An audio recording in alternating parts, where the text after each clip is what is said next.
Welcome back to the Covert. I am Calibus Rand from the Priory of the Phoenix. I have with me the Marshal of Fasta, Dakar, Priory Historian Sai, the Jedi Master of the Fraternal Order of the Jedi, Jedi Joe, from an unknown realm and another unknown Trek universe, Katala, and the First Lady of Fandom, Miss Liz, from the Matriarchs of Fandom. Welcome all of you to the Covert. And today is a show that I have been dying to talk about. And I've seen it 5 times. I've seen episodes. Only seen it once. I couldn't look. I was up 3 a.m. and it came on 5 minutes early. It might have been on earlier than that. But I just happened to go at 2:55 to check it. It was on. I jumped on it. I watched it. Then I had to watch it again because I wasn't sure that I missed something because the episode went by like that. All right. I'll have to go watch it again. Dakar. Where do we want to begin? I don't know. You tell me. Okay, so it was too short. It was too short. Other than that, oh my God, was it fabulous. It was so good to have Mandalorian back and seeing what he can do with that new ship of his. I think I was more impressed with his abilities in that ship and the simple fact that they made a tunnel for Grogu to be able to go from looking at the sky to being in Mando's lap, and when he took that bandolier and put it across him like a seatbelt, I had to laugh. It was just so perfect. It really was. It was such a fatherly move. It was perfect. Jedi Joe, your thoughts? Oh, Drakkar has it said right.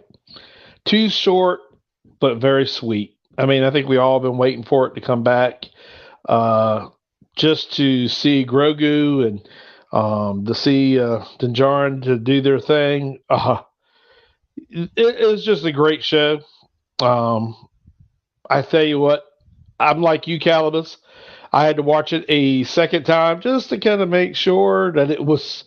I did watch it all, so I got to catch up. I got to get on my third time, but excellent. First start off, great. Okay, Sai.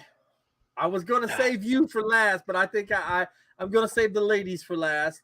Go ahead. Give us your insight. I absolutely loved it. It played like a role-playing RPG game from the monster encounter right at the beginning to the lore building of the Mandalorians right afterwards, where they're in the actual armor space and she's telling them about the history a little bit with that little artifact. And then I just had exploded with goosebumps when I saw the space whales. I love the Rebels. I love seeing that and how they just, it wasn't a clear picture, but if you're a big fan that's been watching all the series, you're really going to notice it. And then when he kept saying quest, and I was like, yep, there's another reference to, role-playing games right there. Absolutely loved it. He's got a quest here and there, another side quest to go get a part. The IG-11 turning into a Terminator 2 scene where he's going after Sarah Connor, or I'm sorry, Terminator 1 scene. Absolutely loved it. And love the little reference to what was it, Rise of Skywalker scene with the little guys. I don't remember their name yet. The fighter in the asteroid belt. Oh, just just little kisses of Empire Strikes Back, and then we have something like instead of Jabba the Hutt or Piece of the Hut, we have something like Salad the Hut, which I really liked. You And then like the pirate dude? Because I found out that it's like a homage to some British comedian. Oh, I didn't know that. I didn't know that. Yeah, that's what some of the people were saying online, and they showed pictures, and it was very similar. I don't know if that's what they did or not, but yeah, I'm not sure either. To me, it was an homage to a really. There's a book called The Death Star.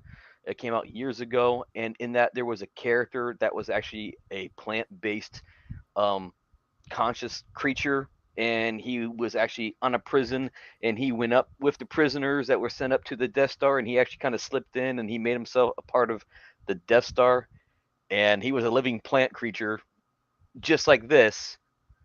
And I was like, oh, that's cool that they made that little connection there. I don't know if it was exactly the same creature, but it was a nice little thing. All the way up to Bo-Katan sitting on that throne the way she did, with just like that. I'm a boss, but at the same time, I don't care because I don't. I'm a queen with no one to rule kind of no thing. kingdom. So Yeah. All right, Miss Liz. Yeah, I'd like to know what they're going to do with Katie Sackhoff. I mean, they can't leave her sitting on that damn seat all forever. I mean, they've got to get her involved. They really can't leave her in that doldrums like she's in right now. I thoroughly enjoyed it. Yes, I think it was extremely too short. I would have loved to have had it for a whole hour. I think they should have done the first episode a whole hour. Uh, uh, I love how they brought in the little critters, guys to try to fix the robot, which they say they can't fix without the part. Well, we'll see. And then he's got to go on this quest to get himself baptized or cleaned or whatever because he took his helmet off. Whoopee! I think he looks pretty damn good without that helmet. Thank you. I love, how we've included Grogu and whatnot. And man, that alligator scene was spectacular. That was really cool, and how he swooped in and saved them. But I really think they got to get Katie off her butt off that chair. All right, Katala, your thoughts? The opening scene where they are indoctrinating the young lad into the Mandalore society was wonderful, and the large alligator snapping turtle got a couple of Mandalorians for a snack before he got put down. But I loved the chase scene through the asteroid belt. That was good. Okay. Well, I too, like you guys, really got into it. I got in it so much because this was my favorite thing. Swearing this little dude in, I swear on my name and the name of the ancestors, I shall walk the ways of the Mandalore, and the words of the creed shall be ever forged in my heart. This is the way. That is the oath of the children of the Watch, which, for the first time, we actually get to see inside their society. What do they do to become a Mandalorian? He was in the waters, and she's just getting ready to drip it over the helmet and everything else. The second thing is that they think that this is Vizsla's son, because he had the same colors. He came down to save him, pushed him out of the way, which could set up some very bad parallels for Din Djarin and Grogu, because you know he wants that sword. That's his family sword being held by another man. You know what I mean? That's a little tough to swallow. You know what I mean? And with that, he would rule Mandalore. And then, of course, when Bo-Katan came back without that saber, all her people melted away, joined different factions. So now you have the Children of the Watch.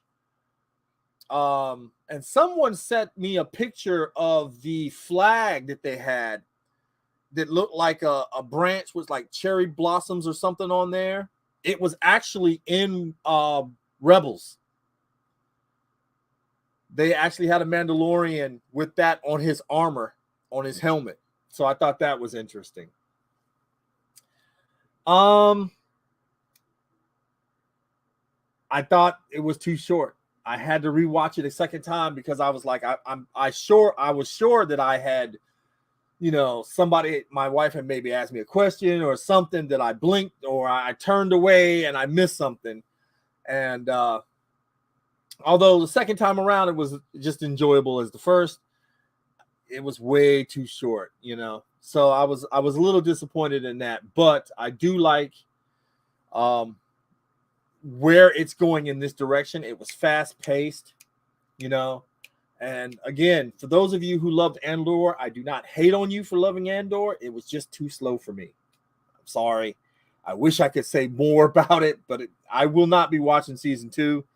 I just don't have it in. I just don't care. I just don't care. But this was something I was looking forward to deep inside the Mandalorian culture. So now he's got to go to Mandalore, but he's got to get this part first. So I'm wondering where he's going to go. Now, Dakar knows this more than the rest of you. I hate that he has that fighter. It's great. Okay, it's great. It's a good little ship. I want him back in a Razor Crest. I just hate that little fighter, man. It was a cute little scene, the little cubby hole. He comes up through the thing. I want him back on a Razor. He can't bounty hunt in that thing. If not a Razor Crest, give him a Mandalorian ship, a Fang fighter. But he's not bounty hunting. He's not bounty hunting, but what is he going to do? That's his thing. He's fixing to be the leader of Mandalore. He's not going to be bounty hunting. Now, we think that he's fixing to be the leader of Mandalore, but that's not something that he wanted. As you recall, all he wanted to do was get the child to where he was and be a Mandalorian. He never wanted to lead. He was willing to give up the Darksaber. Now, the previews are making you believe he wants to lead, but his actions. But the first time he was challenged for the Darksaber. By who? Pab Vizsla. He wasn't challenged for the Darksaber for it. Dark Vizsla challenged him. So he's being challenged no matter what. That's for the saber. Yeah. Okay. When you have the saber and you're being challenged for the right to rule Mandalore. No, you're not. No, you're not. You're just being he's challenging because it belongs to him. That's his ancestral sword. Okay. So with the sword, you do what? With the Vizsla wants the sword because it's his ancestral sword. Because if he was going to rule Mandalore, don't you think he would have had the armorer or when the armorer talked to him about it and told him it was a more noble weapon? Don't you think she would have been like, let's go rule Mandalore? But it wasn't even like that. They were going to stay in their clan. So where are they going? You see what I'm saying? Yeah, no. Now he's come and he left them all there. How come no one followed him? Because they know he's got the Darksaber. How come they didn't follow him? You see what I'm saying? They excommunicated him, sort of like they did Worf, and nobody's following him, no matter that he's got the Darksaber or not. Right. Once he gets through the caverns and then he gets redeemed, then they might. That's They, now see. that's and then Vizsla, There you go. that his jealousy might get the better of hold of him, and he might want to go after the sword again. But with that family, it is a lot of pride in its history. He might just Because he's tainted. yeah Yeah. yeah. I mean, he beat him. I mean, he beat him. That's why I said, Din, to be honest with you, and I know I'm going to piss a lot of people off when I say this, I'd rather see Boba Fett come in and take the sword. Yeah. Look, Boba Fett's grandfather was Mandalore. Mm-hmm. Okay? He was Mandalore. He fought for Mandalore. He was Mandalore. Yeah, but many Mandalorian consider Boba just a clone and not capable of being Mandalore. Ooh. I'm not saying that's right. I'm just saying. No. I'm just saying. But me personally, I think Katie had her shot at it. Bo-Katan had her shot at it. I don't think. Well, that's not true because they said once she didn't come back with the sword, they all melted away. So I don't know. If she gets the sword again, but she's either going to have to beat Din for it. I can see her beating, was it Paz Vizsla? I can see her beating him. I can see her beating him. Oh, that's a good point. Yeah. Yeah, he might somehow get it from Din, and then Bo-Katan goes and engages Vizsla for it and gets it from him. Yeah, I can see that. Do you think that's still Jon Favreau underneath that costume, or do you think it's someone else? Oh, it's somebody else. Okay. He just did the voice for it. Oh, he did? Yeah. Mm-hmm. I don't think he actually put on the armor and all that other stuff. He just did the voice for it. Well, you know what else? I'm sorry. You know what else seemed to be so interesting is that like Sai was just saying, their respect and honor is very, very, very, very heavy. I mean, here you are, you're in the middle of a ceremony, everything goes to crap. Here you have another Mandalorian come in and saves the day and saves probably the rest of the two clans or how many are out there, and he's still being shunned out. Not the first thank you, kiss my butt, whatever. It's like, hey, go get a shower at Mandalore, come on back, and everything will be okay. That's tough. I mean, that family is tough. You would have thought that he might have would have had some gratitude, but I think the armorer was trying to be fair when he said what he said that he wanted to do, and then she turned around and looked at Grogu, looked at him, and said, "This is the way." And then he left. I think she was trying to be fair, but yet she was also living up to the code and everything. So that's what I felt when I saw it. It was like this for me. When I had read that the Mandalorians weren't a race, as long as you do the six actions, and you did the 6 actions, had armor, and followed the call to Mandalore, you are a Mandalorian. It was just like they were the Klingons of Star Wars, and that's what I loved about them. You didn't have to be human. You could be anything. You could be Wookiee, Hutt, Twi'lek. You know what I mean? You could Ewok be anything. or Jawa. Ewok or Jawa. You could be a Mandalorian if you followed those things. But just like the Klingons, once you're excommunicated, it doesn't matter what you did until the Chancellor or some great deed redeems you to the High Council. You're excommunicated.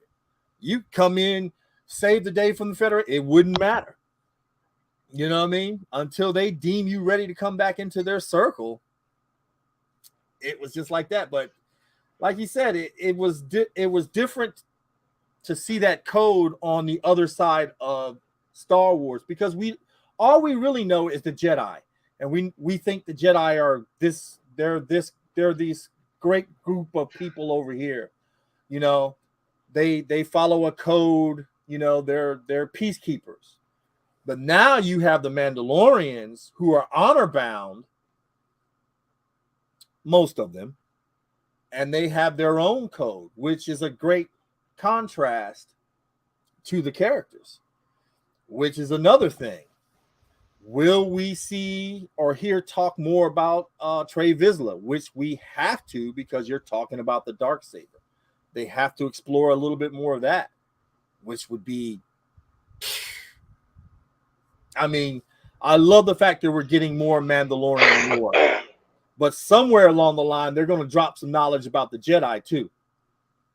Maybe who was the Jedis that came and took the Darksaber, how'd he fall in battle, whatever, because the Jedi took that Darksaber and held it in the temple until the Vizslas came in, freed it, and took it back. And then somehow, was it Maul? Oh no, yeah, Gar Saxon had it. Remember, Gar Saxon breaks it back out. Yeah. But it was such a great episode. I really enjoyed it. You know, we're really gonna have to, at the end of I think April, we're gonna have to do maybe like a little watch party. We'll all be on screen, and we'll have Disney playing off to the side or something, because you know Disney's not gonna let us broadcast it. But we'll be on there. We can talk as the show is going on or whatever else. People won't be able to hear us, but they'll be able to know our reaction to what's going on. But anyway, which brings us to our second half.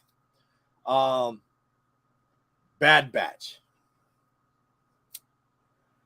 I'm going to say this.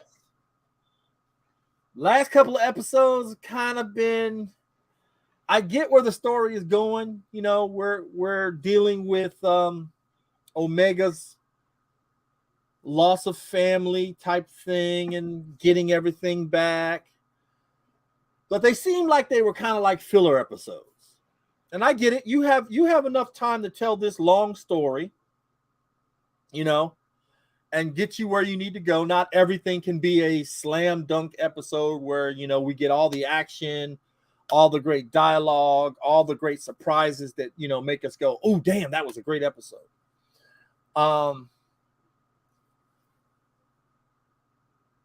But to bring back something that was in Clone Wars, to explain, maybe something will get clarified for me at the end of it.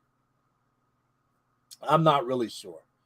But I wasn't really kind of feeling this last episode anyway. Simon, give me your thoughts. Oh, I was feeling it. Dude, everything that I saw, especially with those clone commandos, I was like, wow, they brought them back. And they had so many. They had so many clone commandos. I was like, man, they're taking this seriously. And I was like, man, no matter how good the Bad Batch is, they could not take on that many clone commandos, no matter how good the Bad Batch is. Those boys are good. And that Zillow Beast, dude, it was like the perfect Halloween episode. So, you know, with the abandoned ship, my dad is going like, okay, how many movies have we seen where they just come across a ship that's been abandoned, there's scratch marks inside, and you hear the drip, drip, drip inside? Like, yeah, you know something's going to happen, and you know there's always going to be something coming from above you. That was great. I love that horror suspense aspect of it. And the whole Zillow Beast, because the Emperor the Chancellor at the time, he wanted that armor because that armor was so strong. Lightsabers couldn't cut it. You know, he wanted that for some kind of nefarious purpose to hunt down Jedi. And I was like, I was really, really loving that. If he could reproduce that type of scale and put it on his Inquisitors, then there would be no Force wielders using lightsabers that can go after him. And just using that kind of armor on anything would be incredible. I was a little afraid that once the villagers saw the creature that they were going to disappear, and then that's exactly what happened. And I saw all those ships. I thought the best thing would have been like if the soldiers had said, "We have to make sure that you weren't contaminated with some kind of bacteria that the creatures spread," to get them to comply, rather than try to scare them with the clone commandos using guns and force. That would have been gotten a lot more compelling. But I liked it.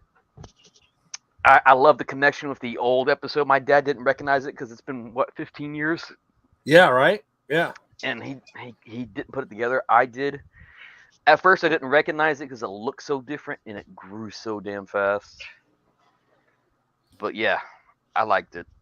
The one before it, it's like they did that just so they can create a story for a thief later on, or possibly even a romantic for Omega. A little boy for a little girl. They do that for the kids, especially for the little girls watching the show. A bad boy who's got a heart of gold. Katala, give me. Hold on. What do we got? Wow. Okay, we got Marky Mark. She was never. Oh no. Din's little set is the child of the Children of the Watch. Okay, so the Children of the Watch are a zealot group that believe that you can't take your helmet off. She's just a regular Mandalorian. Well, what was it? The Night Owls was her group because she's the Night Owl. Yeah. So she's not really like that. Only Din's group, which is the Children of the Watch, don't take their helmets off. And then we have Rob. That's Hatter. A movie franchise. Man, I don't know. I'm going to talk to Katala about what she thought of Bad Batch before we do anything. Keep him safe from life. Oh, wow. Wow. Okay. Darth Bane. Mm-hmm. Okay. All right.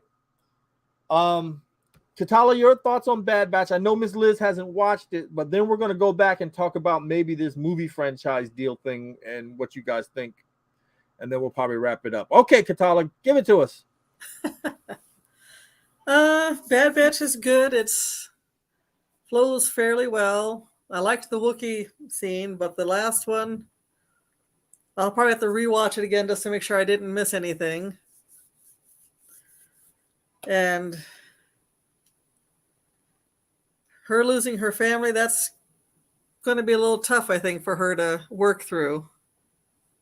But hopefully it'll work out.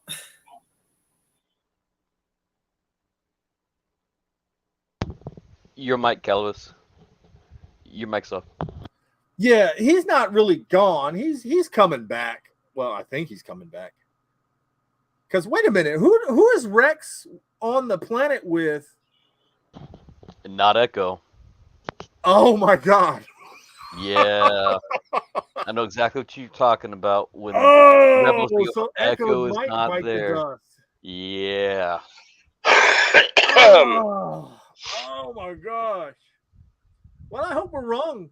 For those of you that are listening in, and we're all just now connecting the dots here. Wow.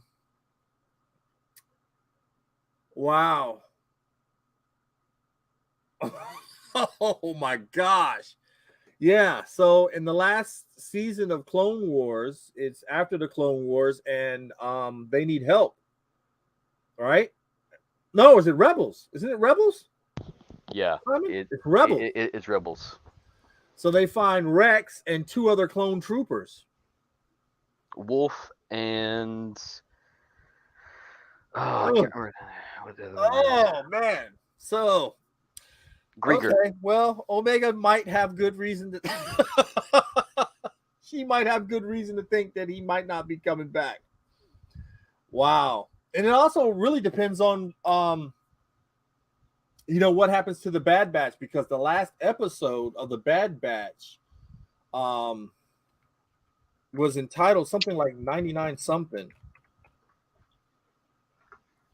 And I was really kind of taken back by what it was called, because I was like, that sounds kind of strange that they would do that.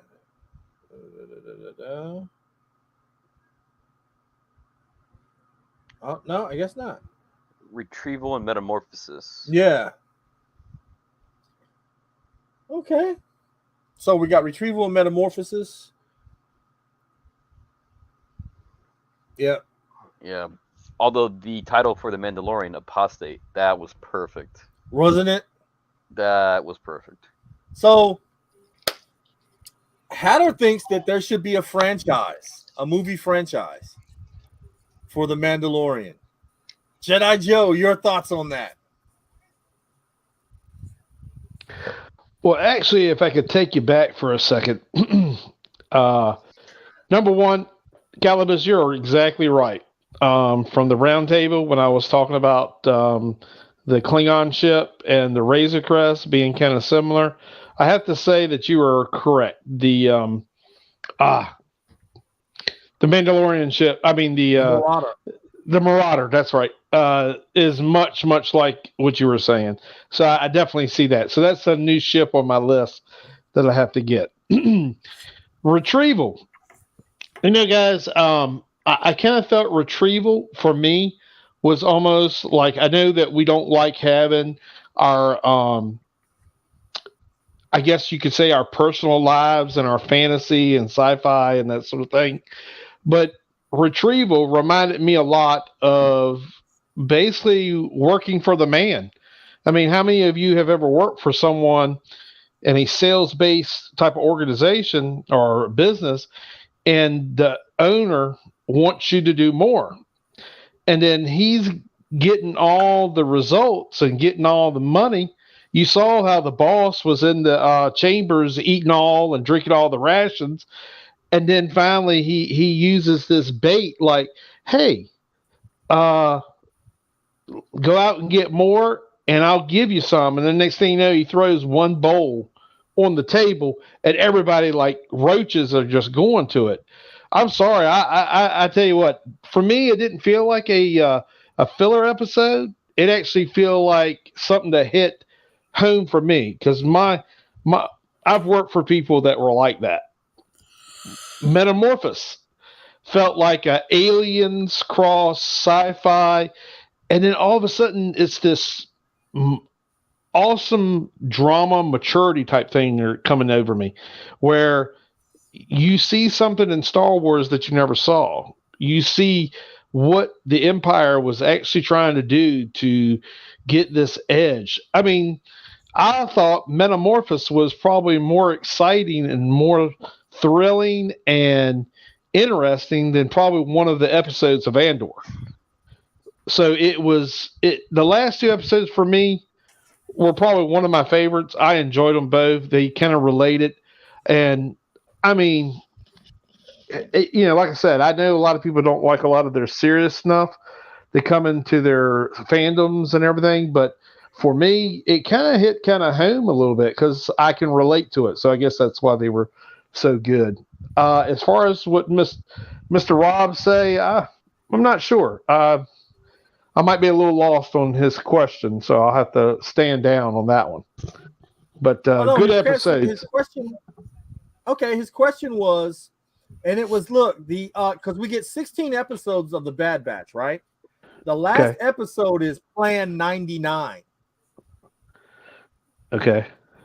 Plan 99. But Rob's question was that should there be a historic Mando movie franchise? Oh, okay. Okay, I see what he's saying. Okay. So what do you think about that? Do you think Mando should cross over onto the big screen? You know what?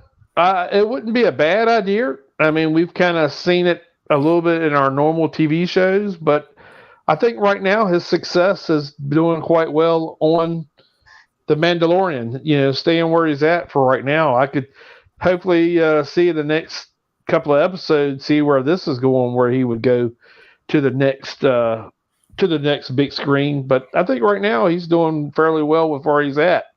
And how you doing, Rob? It's good to hear from you, buddy. All right, Miss Liz. Should the Mandalorian go to the big screen? I think we'd end up with feast or famine, personally, because we love it. Yeah, we love it. We love it. We love it. And then they put it on the big screen, and there's a chance that it could tank. It give us overload, and people won't like it. Now, personally, I think I would like to go see a full feature, but I don't know how well it would do out there in the big wide world, if you know what I mean. The one I would have liked to have seen them expand was the Rebels. The Rebel series, we only had a few seasons, and then they just kind of dropped it and left us hanging. I would have liked to have seen them continue. Well, with Rebels, you're getting Ahsoka. She's picking up where Rebels left off. So Ahsoka's going to pick up from where Rebels left off. Well, Yep. that'll help because I was not happy. I spent all that time, watching it episode after episode, because I pretty much binged it, and then I kept waiting for another episode, and I kept waiting and waiting and waiting, and then the DVDs came out, and I went, and this is all we're going to get, and I was kind of going, ah. Well, with Rebels, they tied it off pretty good. I mean, Ezra went into the hyperspace lanes with I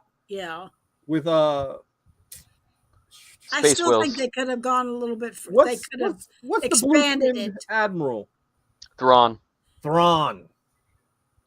Who? I think they could have expanded it, but if they're going to expand it with Soka, then that'll help. Yeah, Dave they're Filoni going was to- leaving. That's why. Yeah. That's why they had the end it. Dave Filoni was going on to other projects, I think. Oh wow. Okay. So he got to end it that way. Oh, okay. Katala. Motion picture franchise for the Mandalorian, yay or nay? Maybe one movie and that's it, because like Miss Liz said, it could crash pretty badly. All right, I totally agree with that. I've saved my big gun for the last one. All right, Dakar, give us your take on should he go to the big screen or no? No, not at all. Episode by episode, we get to keep chomping at the bit, and I believe that is the majority of the success of the Mandalorian right now. And I know we complain every time that the episode is too short, especially in the beginning. It's too short of an episode. We haven't seen enough. We're getting 36 minutes, 40 minutes an episode. 10 episodes by 40 minutes, you've got a full-length feature and then some. But we're getting snip after snip, so we're being fed every time. You give us an hour and a half, 2.5 hour motion picture, it's not going to have the same impact that it does week by week. Even if you binge watch it, it still has the breakup to where it is a continual feed.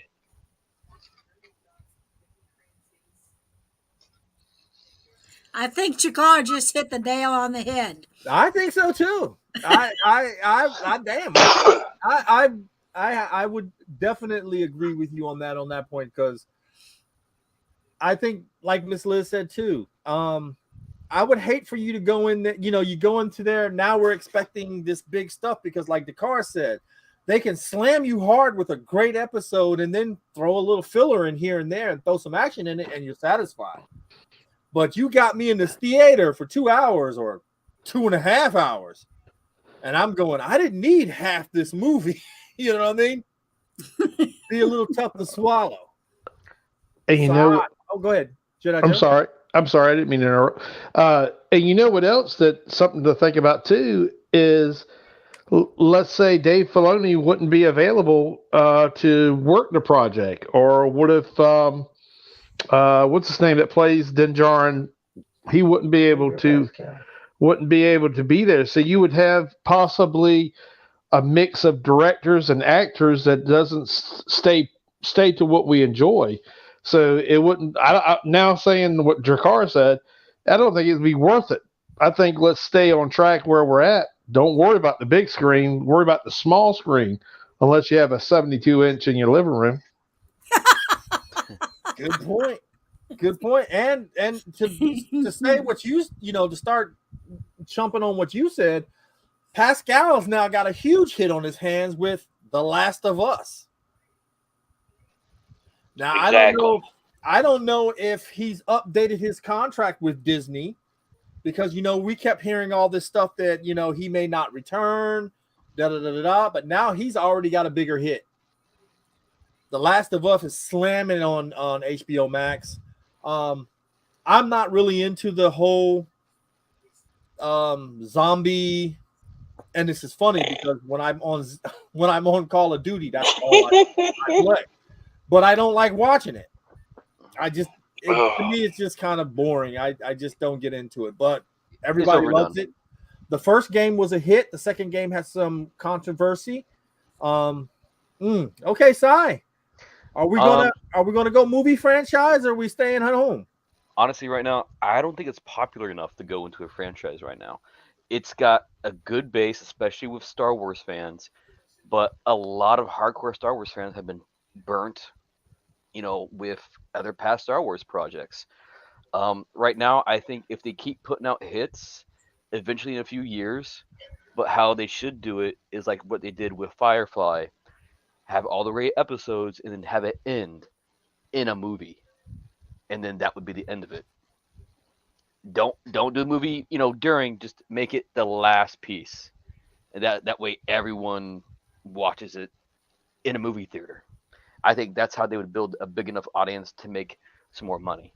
Because right now, if they were to try to do a movie, there'd be too many chefs in that kitchen with too many hands in the pot, especially a certain person that everyone would want to. Everyone would want to put their name on it and have, well, I suggested this or I suggested that, and it would end up ruining the movie just so they can have a credit and say, I was a part of this. And it would ruin it. So I don't think they should do it. So on the Priory of the Phoenix, I sent out what Doomcock got. Okay. Mm-hmm. Now normally I don't. After a while, I get tired of hearing his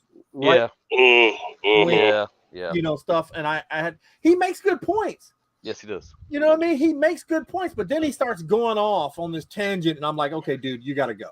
Yeah, he's wrong about Picard season 3. Right. Yeah, I heard it, and I was just like, were we not watching the same thing? I digress. Yep. I digress. Go ahead, Wolf. You got something to say? Go ahead. No. So he's saying now, because they canceled Celebration for 2024. Star Wars Celebration for 2024, they said they were taking a rest. I already blasted out on all our pages saying that they're not going to do a celebration. But what they're going to do in April is celebrate Kathleen Kennedy, because she's supposedly on her way out the door. Fade out, KK. They're talking about just pushing her, Kathleen Kennedy, giving her this great farewell, because after Indiana Jones, she's gone. Now, here's the thing with Indiana Jones. As much as I love seeing Harrison Ford, I ended my Indiana Jones career on Indiana Jones 4. Was it 3? Right? No, there was 3, right? 3 with his dad, the Holy Grail, right? 3 was Holy Grail with his father, and that's where it should have stopped. And then we had the skull. The skulls ones, I wasn't too offended with it. but at the same time, it didn't have that indie feel to me. Mm-hmm. Yeah, I yeah, like the I fact agree. that they got married at the end of the show. Yes. And he Yes. gave the hat to the kid. No, That he took part the was kid good. tried to grab the hat. He snatched. He goes, and he took the hat back. I love that part. But I'm just I not, see what you're saying, Rob. I'm just not a fan of, you know, passing the torch to another actor that doesn't really fit the bill of Indiana Jones. But anyway, No. 2025 is when they're going to start the next Star Wars celebration. I don't know if it's going to be in California or Florida. If it'd be in Florida, brother Simon, you might have some people coming down to see you. Awesome. We might have to make that a reality. You know what I mean? Yes. But supposedly now this celebration that's getting ready to happen is supposed to be about Kathleen Kennedy, to give her Viking funeral that certain people wanted to give us in The Last Jedi. Mm-hmm. So Hey, Cal. yeah. Hey, Calvinus. Hey, so I thought Star Wars Celebration was going to be in Europe this year. So It they're is. not. So they're still doing the Europe one, but they're not doing the one in the States yet. No. Because No. normally they do. They've already had it. We've already had ours. Right. That was I think what 2 years ago. No. We've already had a Star Wars celebration here already. So now it went over to Europe, Right. and they're not going to have one at all because we have one here first in the States, and then we have one in Europe. Yeah, because I know they go to Anaheim, and I think they go to and then Orlando. Yeah. And then I know they go overseas, and then it's a few years, and then next thing you know, here again. I didn't know that I got lost. I thought they were coming back soon to Florida because I thought they were just in Anaheim a year or two back. Let's just make sure. Yes. If you got want to turn your house into a bread and breakfast, that sounds like a plan to me. So check it out. So it happens in April, and it's going to be in Europe. So it's going to be in Europe, and thank God we won't have to deal with the mess, to be honest with you, because there's just no way I want to celebrate. I'm sorry. I just don't want to celebrate Miss Kennedy. I'm sorry. That'd be her downfall. Well, look, I'm just happy that right now we got something that's on track. So far, it's like everything is slowly trying to get back on track. Star Trek is slowly getting back on track with Picard and Strange New Worlds. Okay. And now, Star Wars has The Mandalorian. We're getting Ahsoka because we know Dave Filoni and Jon Favreau have those two series like that. Book of Boba Fett might get a season 2. I'm going to tell you now, he deserves a season 2. I'm not a big Boba Fett fan, but he's grown on me, and that man deserves a season 2. Obi-Wan does not deserve a season 2. Leave Obi-Wan alone. If they keep giving us these little tidbits of stuff, like, we know he was on the desert planet watching over Luke. Now's the time for him to reintegrate with the Force. You know what I'm saying? Stop. Let's not have these Obi-Wan secret mission where he leaves the planet and Luke is. Come on, leave Obi-Wan alone. Do something different. But Boba Fett damn sure deserves a season 2. But I got to be honest. Boba needs to kick a little tail. He needs to come back and be a little ruthless.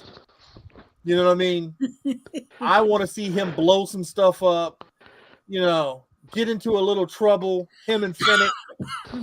Maybe take down a couple of crime lords. I don't know, but he's got to be able to do a little bit more than he did in The Mandalorian.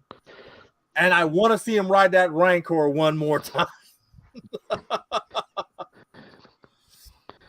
So with that being said, guys, let me give me your final thoughts on where we're going to take where you hope the next episodes are going, and what do you want to see? I'm gonna start with my man Jedi Joe because I saw him cocking his head, getting ready to think. You want me to Yeah, come back to you? yeah, Calibus, you like me. You want to pick on me, so I'm gonna pick on you. I got you. Well, let's talk Mandalorian. I am very excited to see where he goes. I really want the man to get his redemption, so I want to see what Mandalore is about.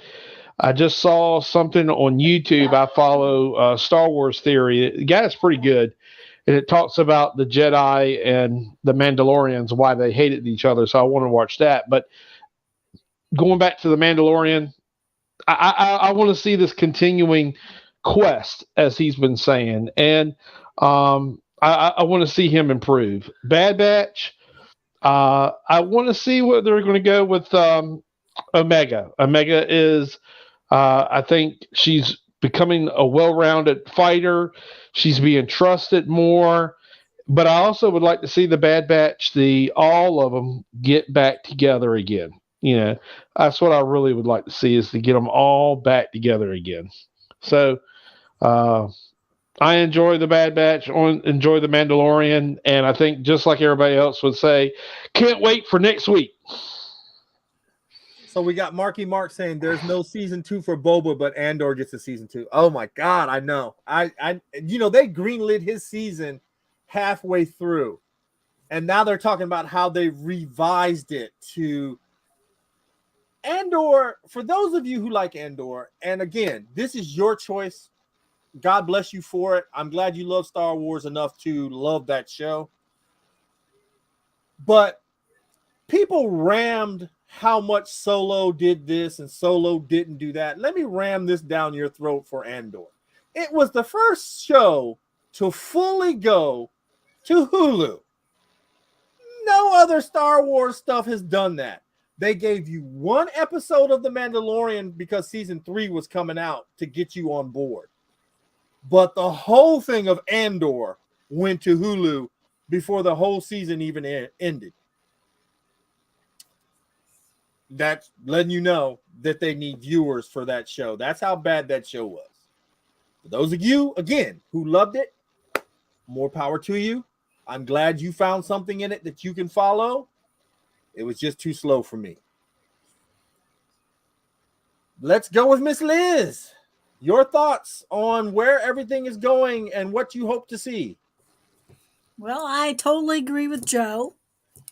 I can't wait to see us get some more, uh, Mandalore background and his journey to get to Mandalore to get this magic shower he's gonna take. And I want to see Grogu uh, expand his powers. And I would like to see him get a better ship than that, because the ship they got now is too damn small. And I mean, it's cool looking and everything, but it's just too damn. You can't live in that. And I love you so much, Miss Liz. and I would like to see the robot actually get fixed to the point where he could actually help him out and not try to kill everybody every time he wakes up.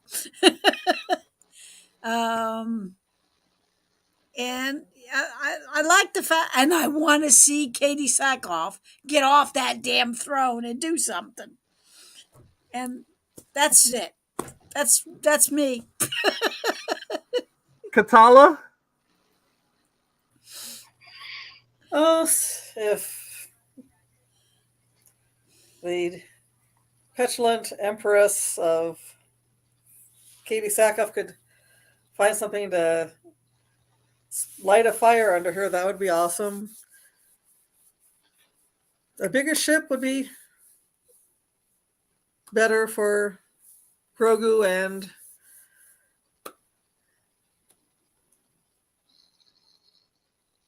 it'll work out, I think. Simon, I'm saving you for last because you always do something to make me go, ugh. So Dakar. give me your take on what you want to see and where you think this is going. Well, obviously, I think it's going back to Mandalore, at hopefully within the next episode or two. You had brought up something about where he's going to get a certain part for our nice little robot buddy. There's only one place he knows to go. And that's back to Tatooine. Oh, Which gives us our Fett. oh yeah. So I personally, as a Fett fan, want to see Fett 2.0 come out in the middle of the Mandalorian. How you like me now? And as far as the ship goes, I love busting your chops on the ship, but yes, the Naboo Starfighter is a good little ship, but not what we need for our Mandalorian hero to be flying in. I mean, he'd be better off trying to steal Fett Slave 1 at this point. I mean, anything but what he's flying in now. But good luck stealing Slave 1. Because, Fennec could kill him first. I think so too. But seriously, that's what I want to see with Mandalorian. As far as Bad Batch goes, it just needs to stay on what it's doing now. It's a continuing, yes, we've said filler episodes, but like I said, those filler episodes keep us fed and coming back. So I just want to see it stay on track and not jump to something absolutely weird. Yeah.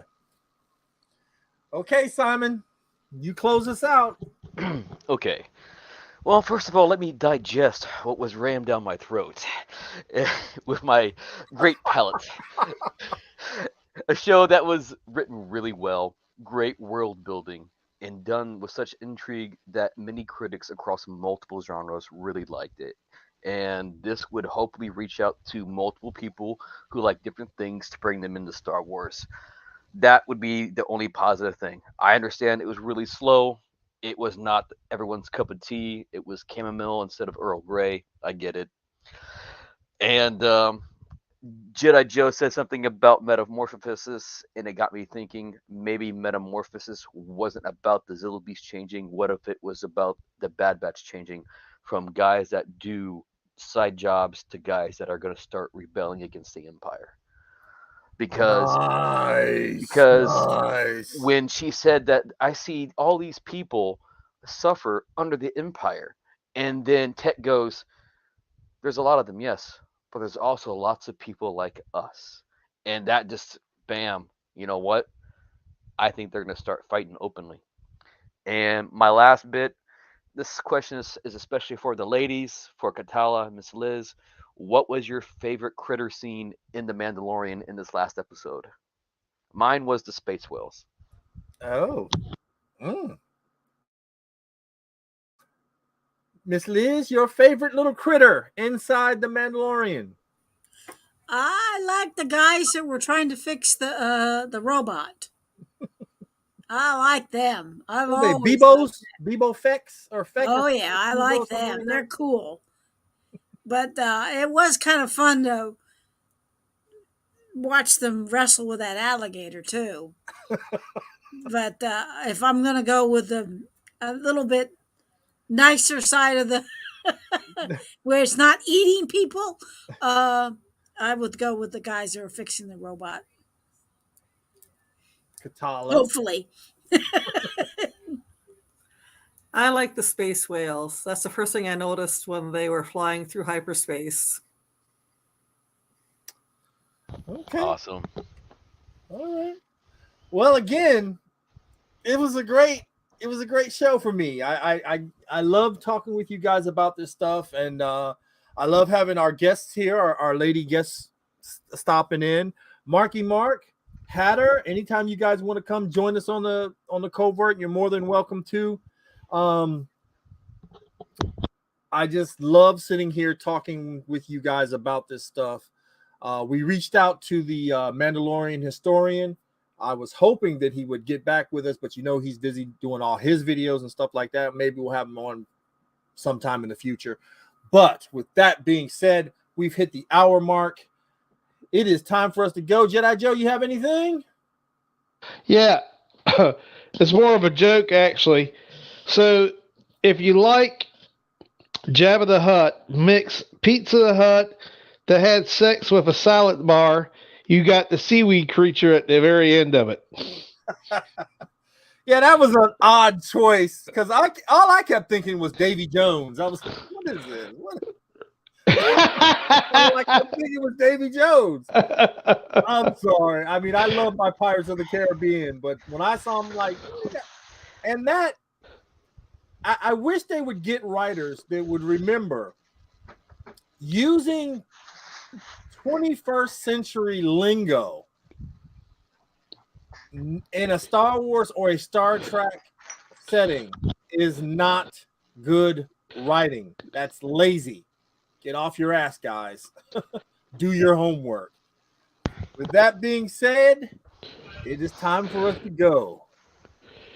I always say this. Follow the creed, trust in the Force.